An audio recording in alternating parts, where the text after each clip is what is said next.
Arestado ang lalaking nahuli na 2 beses ng loob sa isang gusali sa Lingayen, Pangasinan. Sa Pagadian City naman, nakunan din ng CCTV ang 3 magnanakaw na biktima ng customer sa isang tindahan. Makibalita tayo kay Jet Arceliana ng GMA Dagupan.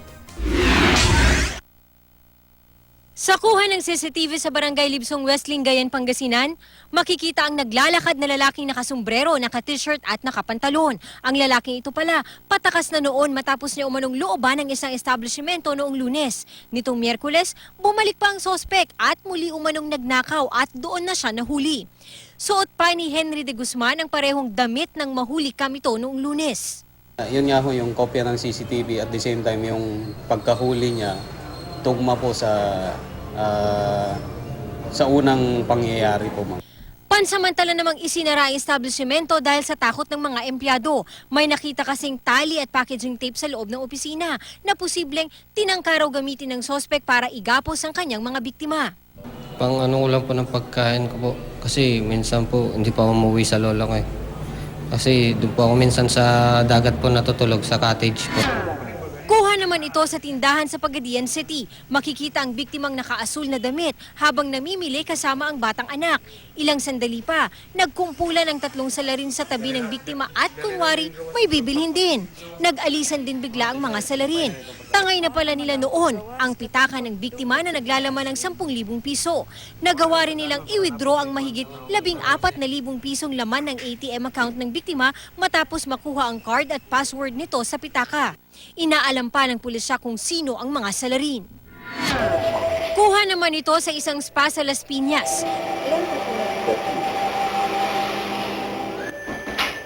Dalawa na. Nagpumilit ang nagkunwaring customer na magbayad agad dahil may bibilhin pa raw siya. After na po, sir. Hindi, ngayon na bibili kami pagkain. Ay, babalik po kayo? Pero naman ako si Mamot. 2,100 pesos ang serbisyong kinuha ng sospek na nag-abot ng 3,000 pesos na bayad. Pero nang masuklian ng receptionist, biglang sabi ng sospek na mamaya na lang daw pala siya magbabayad, kaya binawi ang 3,000 piso. Pwede ba yung bayad after na lang? Opo, ganun Hindi, naman. ganun na lang. Para hindi ka makapagalit. Para hindi galit ka Okay, sir. Ibinalik ng receptionist ang 3,000 piso. Pero sa bilis ng mga kamay ng sospek, hindi na malaya ng receptionist na pinalitan na pala ng 300 pesos ang 3,000 iniabot niya sa sospek. 3,000. Ay, ano ba yun?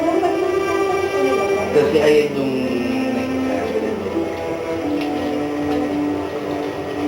hindi kita dadayakin dahil dyan lang ang bahay ko sa all day. Muling kinuha ng receptionist ang 300 pesos sa sospek at binigyan niya muli ito ng 3,000 pesos. Dito na umalis ang sospek. Huli na nang malaman ng receptionist na nagoyo na siya. Naipablotter na ng may-ari ng spa sa pulisya ang insidente. Jet Arceliana, Nagbabalita, Pilipinas.